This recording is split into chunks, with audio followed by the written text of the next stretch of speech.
On the second part of this review, I'm going to install all the accessories onto the quad, which means adding the landing gear, the prop guards and the propellers, using the provided installation screws and washers and also caps here. And I'm going to show you how to do it. It's very easy. I'm going to start with landing gear first. Each landing gear has a special pattern here, and it will get in and get fixed. You just need to push it a bit and it's fixed, and now you need to drive two screws to it, and the screws for the landing gear are labeled with the landing gear, so you will not mess them up, as well as the prop guards are labeled, so it's very easy to do that.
The landing gear is now installed, all the four legs.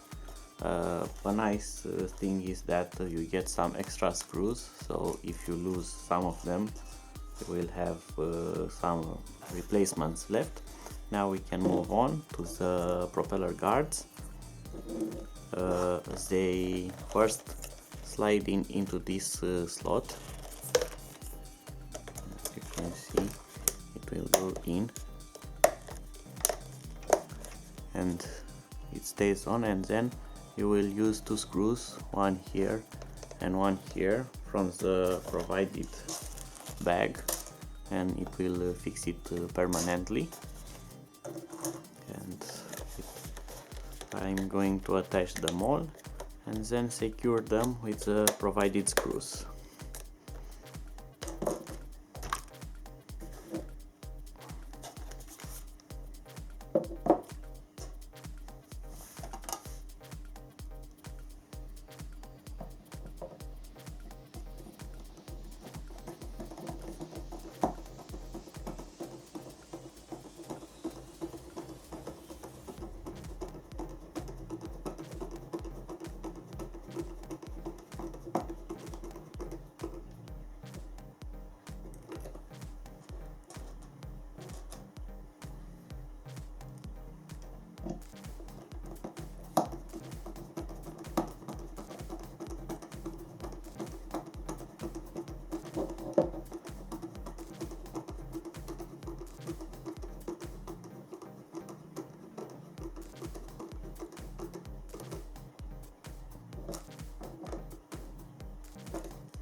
So the first prop guard is secured, and I'm going to repeat for the remaining three.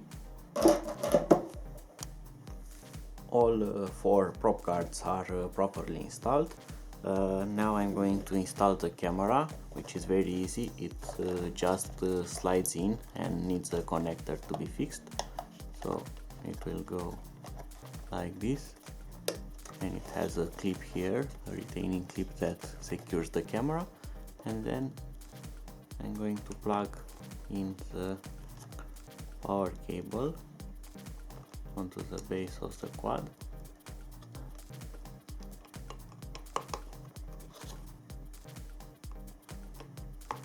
And it's plugged in. And here is the power switch for the quad, the main power switch. And only the propellers are needed to be installed. The propellers has an arrow here, which must correspond to the arrow here, so it's very easy to install them and not mess things up. And you need to find a place where it will slide in. As you can see, the hub has a hexagonal form. Also the propeller has a hexagonal form inside, and then it is going to be secured with a sandwich made from a washer, a spacer, a screw and a cap. I'm gonna check the rotation. Now I'm going to install. No, I did a mistake. This propeller goes. Sorry. Let's check them. So this goes here, and this one goes here, like this. Okay. And this one goes here like this. And now from this bag, which has some oil inside, first I'm going to put a metal washer on the shaft, and then this spacer, which also has a small hole through it, that needs to be aligned with the hole in the metal shaft, and then all of this will be secured with a screw, something like this. To make it easier to install the screw, I'm going to use a magnetic screwdriver, and also I'm going to use a flashlight, and I'm going to check if the hole in the spacer lines up with the metal shaft, which is now properly lined up.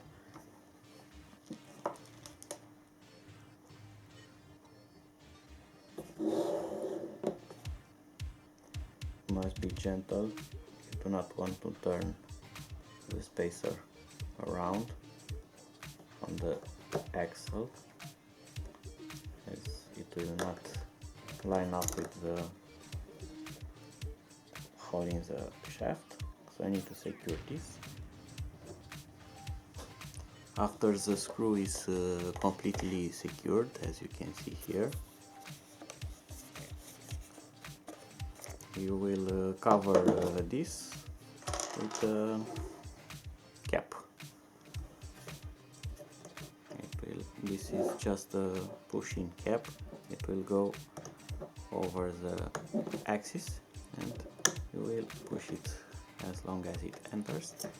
And it's interesting that the cap will remain fixed, as the axle will not spin.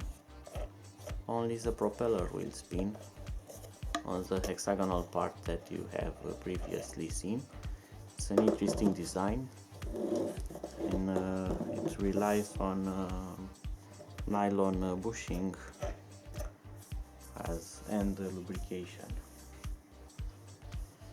The propellers are installed, prop guards are installed, landing gear is secured, and the battery is also installed inside. So from this switch I'm going to power on the quad first, on a stable and flat surface. And now I'm going to power on the transmitter.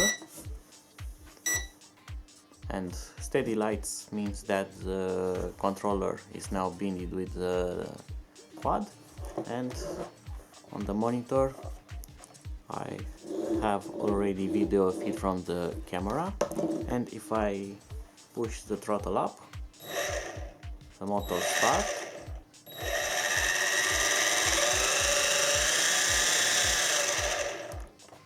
So the next test will be a flight test. Bye bye.